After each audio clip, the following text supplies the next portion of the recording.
All right, folks, my next guest agrees with the Wall Street Journal article yesterday. It's an assessment of the U.S. government, their financial circumstances. Let's just put them down as saying not much has changed. I want to bring in our Osaic chief market strategist, Phil Blancato. And Phil, of course, before we even get into that headline that we had up there a second ago, I want to ask you about the headlines that are moving the market at this very moment. China's taken action. Trump is threatening counteractions. I don't see it as news. I see it more as negotiation and news. How do you see it? Let's just hope it's not deja vu all over again. Right. Number one, Mexico. Number two, Canada. Number three, China, your biggest trading partner. If we get into a full-blown war with them, then we have a scenario where we have to revisit where we were not but a few months ago. Now, in fairness, you have to ask yourself, why did they stop buying soybeans from the United States? Why are they making this aggressive of a push? Is this Russia in the background tweaking at them? So I think there might be more to the story.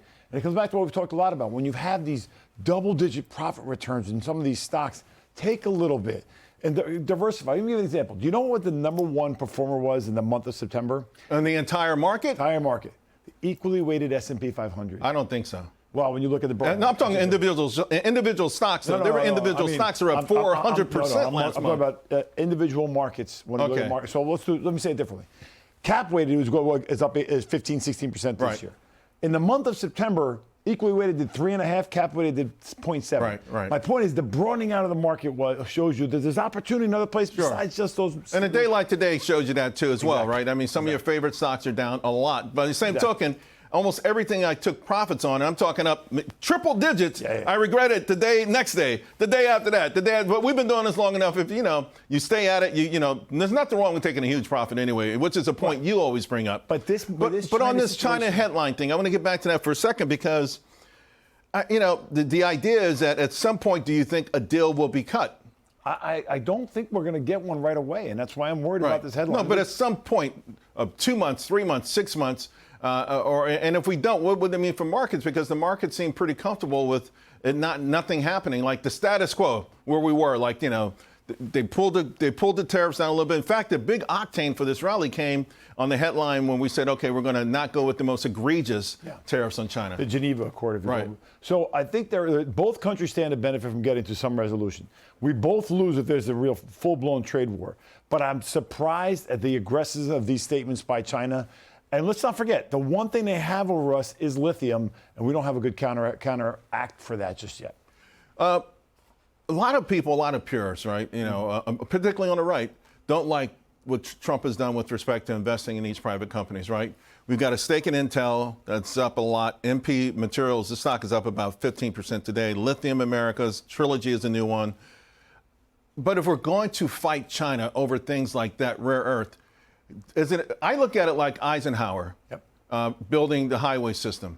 Like I feel like you got to take your purist hat off at some point and give it everything we've got to be able to fight back. No. MP Materials is having to hire people that are in their 80s to figure out how to take lithium out of rock and refine it.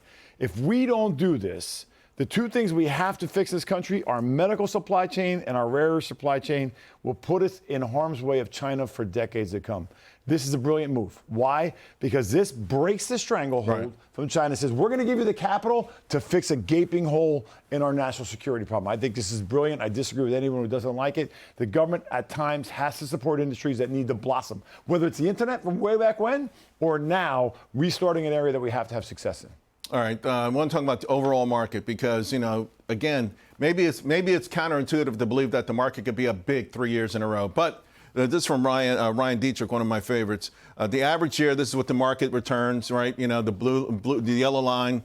After a 20% gain, the next year, 10%.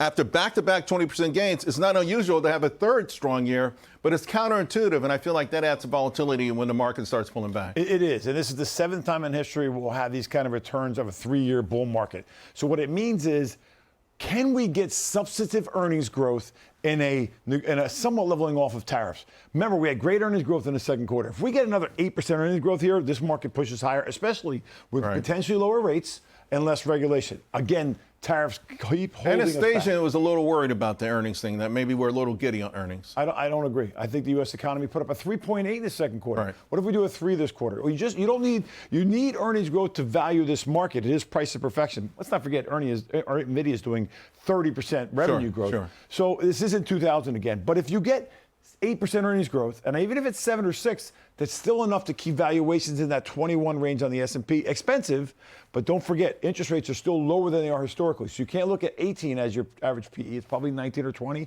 So we're not priced to perfection. We're just expensive, and that's different. And Talk about some stocks that you think are buys here on your list. MTZ, yes. Mastech. So please, everybody, listen.